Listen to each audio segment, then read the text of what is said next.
Johnson, your favorite neighborhood realtor here coming from our Compass office here on Capitol Hill. And I'm here with Chad Hallett from Movement Mortgage.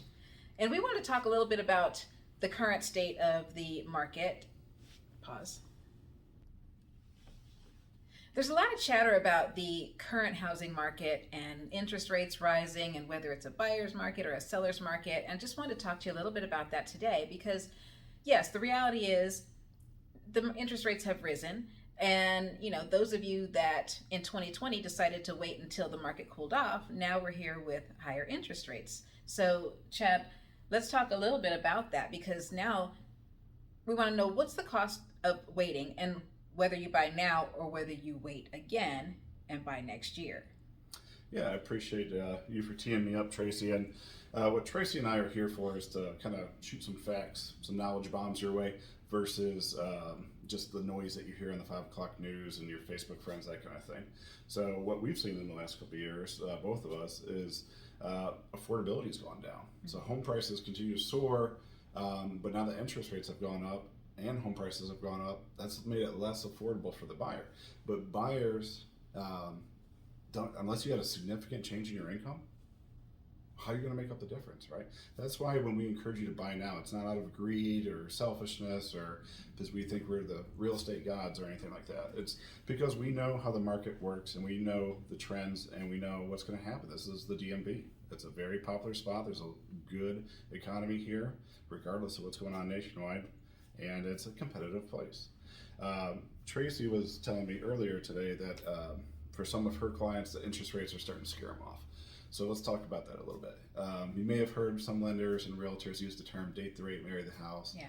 It's catchy and it's good. And I used it, to be honest, when it first came out. But essentially what that means is find the house now, start building equity, building wealth for your family. But you don't have to be tied into that rate forever. Right. Most people don't pay the same mortgage for 30 years. And they're married to that mortgage rate. You can refinance down the road. I can't promise you rates will go down, but I think anybody with some common sense and knowledge of the market knows they're going to come down. We also have different programs set aside, like the 2-1 buy down program. This is something you can get the seller or the builder to pay for.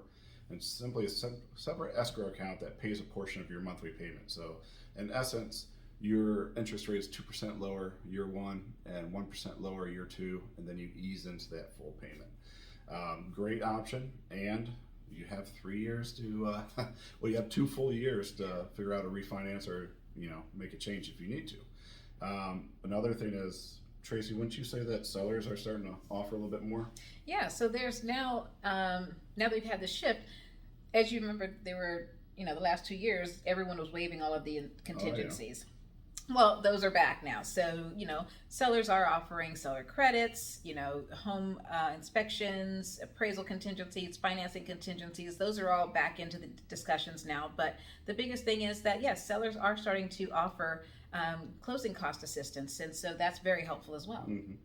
Yeah, ARM, use that closing cost assistance either for the 2-1 buy down program or to buy the interest rate down fixed. And also, ARMs are back. I mean, they're not super attractive, but still 5% is better than 7. And, if you do a 5-6, that's 5 years locked in at that 5%. So it gives you plenty of time to make a move if you need to. Yeah. And then also, what Tracy and I have discussed, and again, we don't have a crystal ball, but when rates do drop, and they will eventually, what's going to happen? You're going to have the same feeding frenzy that you saw the last 2 years, the same competitiveness, and you're going to have to give up everything to get what you want. That's why we're encouraging you to buy now. We can figure out the rate down the road. We can figure out affordability, but waiting until the rates get better, that's just going to cause a feeding frenzy. That's going to see home prices soar again, like the last 2 years, and then your affordability is going to continue to go down. And Chad, 2 other things about that. So one is, to your point of date the rate. Mm-hmm. So if I were to buy now in today's mortgage, in today's market, let's say the rates go down 6 months from now, I can refinance that home. Absolutely. Also, if I buy today at today's rate, guess what? I get a tax deduction on my 2022 taxes. So there's really no downside to buying right now. No, absolutely not. Absolutely not. I know a lot of people are still investing right now because they know that real estate trends. The market's going to continue to rise. And even at the higher rate, they're still making money on those investments, whether they're putting equity in their own pocket or if they're actually leasing it out to folks. So hit us up anytime you guys got questions. We would be happy to help you, and talk to you soon. Talk to you soon.